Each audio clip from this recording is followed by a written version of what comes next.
Hey, very good evening, everyone, and welcome to the weekend. You're looking live at the Rose City, where it's still a balmy 74 degrees on this Friday night after a day in the mid-90s, with temperatures set to soar even higher tomorrow. Well, thanks for joining us. I'm David Mulco, along with meteorologist Chris McGinnis. And Chris, sounds like 95 just wasn't enough. No, we inched up another degree in the 5 o'clock hour. So even though our map is showing, oh, look at that. Literally, just as I said that, it posted the official high for Portland, 96. We hit that at 5:22 this afternoon. Troutdale hit 96. Salem hit 97. Medford, one of the big hot spots in the state at 103, and even across central and eastern Oregon, low to mid-90s were pretty common. The place to escape the heat today along the Oregon coast. That will again be the case again tomorrow. So for the weekend, or at least for tomorrow, Saturday, we have another KGW weather impact alert day for high temperatures at 98 or maybe hotter in some isolated locations. Saturday is definitely going to be the peak of our latest round of heat, and then we'll dial it back a little bit as we go into Sunday and more so on Mondays. So the impact, of course, is hot temperatures, and what you're going to want to do is avoid strenuous activity during the heat of the day, which would be generally from 2 to about 6 o'clock. Stay hydrated if you do have to be out there. Of course, the Ducks and Beavers have football games tomorrow afternoon as well. Afternoon kickoffs. It's going to be hot in Corvallis and Eugene as well. It's still pretty warm out there at 74. Last check at PDX. 68 Hillsboro. As we go south into the valley right now, 68 in Salem, and hopping over the Cascade, 70s right now in Bend and John Day. Over the next 6 hours, the temperature should gradually ease back.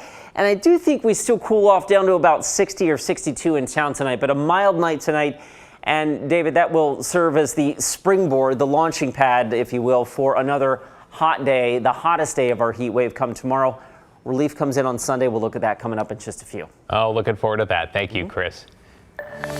New tonight, Oregon's so-called ghost gun law is just over 24 hours from going into full effect, meaning guns or parts that don't have serial numbers, making them essentially untraceable, will become illegal. Alma McCarty's been looking into what the change means moving forward. Alma? Well, David, Washington already has a law on the books when it comes to ghost guns, and now it seems Oregon is catching up. Ghost guns, untraceable and undetectable. And in Oregon, starting Sunday, they're illegal. The parts can be assembled at home, but they have no serial numbers on them. Parts that people get through the mail or create using a 3D printer. Oregon was the 13th state to ban ghost guns. And the new ban on their sale, manufacture, or possession, passed by state lawmakers last year, Amy Wexler with grassroots group Moms Demand Action says is absolutely necessary. If you are a law-abiding citizen, you should want to have your gun be traceable. And Michael Crone, special counsel to Oregon's Attorney General, says that's the intent. This is not going to apply to most gun owners at all, frankly, because most guns are serialized since 1968. Any gun you buy at a store has had a serial number on it. Though he points to a growing trend, with criminals increasingly using ghost guns since there's no background check involved and they're much harder to trace. It's just kind of an obstacle to law enforcement investigations.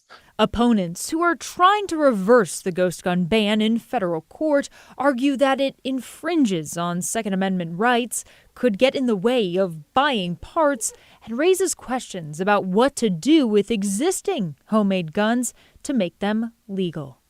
Now, the AG's office says any federally licensed dealer should be able to help with that. Starting Sunday, first-time offenders face a fine of up to $1,000, though repeat offenses could result in higher fines and potentially prison time. David? Yeah, Alma, thanks for walking us through it all. Have a good weekend, by the way. Well, also just over 24 hours away, possession of hard drugs becoming a crime once again in Oregon. Today, Portland Police Chief Bob Day provided some clarity over how officers plan to enforce the new law. The chief says the first step will be to put the suspect in handcuffs while police check if they have outstanding warrants or have immediate medical needs. If they do not and are not committing another crime, then they will be offered the option of treatment over jail, though the chief says he thinks the number of people who actually meet the criteria are going to be relatively small. Police say they'll wait up to half an hour then for an addiction specialist to arrive. If not, they'll be headed to jail. And if a person is caught multiple times without engaging in treatment or recovery.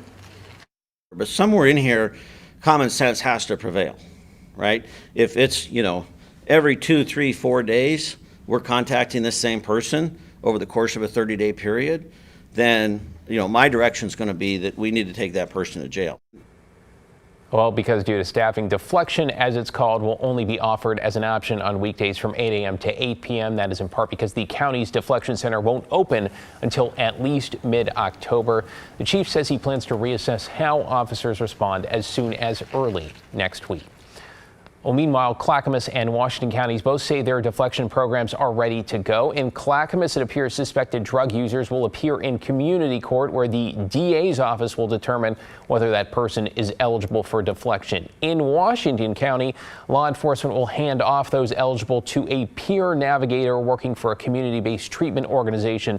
The county is also working to build 2 drop-off centers in the near future.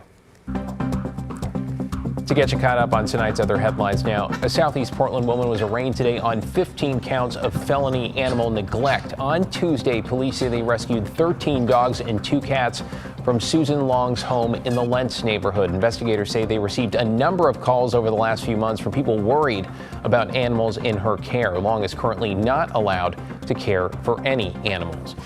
In Vancouver, police believe a homeless woman was shot to death Wednesday in a drive-by shooting. They've now identified her as 39-year-old Keone Vahechanale. Her body was found inside a tent on Northeast 66 near 4th Plain and State Route 500. Authorities say the shooting does not appear to be random.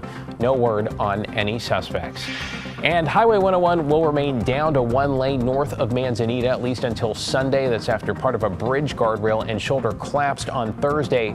ODOT says to expect 10 to 20-minute delays between Manzanita and Arch Cape, and it could be even longer in heavy traffic. It says the best thing to do, of course, is to visit tripcheck.com before you head out. The family of a Portland couple killed when authorities say a speeding driver hit their SUV says it's frustrated over a plea deal. Tim Gordon has that story.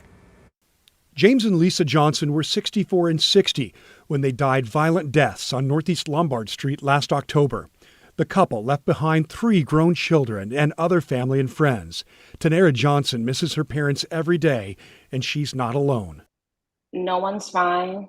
I think with tragic and fatal car crashes that happen like this, unexpectedly, no one will ever really be fine. Investigators say 30-year-old Jaylon Benjamin was speeding when he smashed into the Johnsons as they attempted to turn off Lombard. Some witnesses say Benjamin was going as fast as 90 miles an hour. Family members say they've been clear that they want the case against Benjamin to go to trial. We've had several meetings with them, and we explicitly explained that we weren't interested in a plea deal. But after turning down several plea offers from the defense, the Multnomah County DA is now accepting a deal that gives Benjamin a 10-year prison sentence for 2 counts of second-degree manslaughter. The DA's office sent us a statement saying, in part, we recognize the position of the family in this case and empathize with them amidst their loss.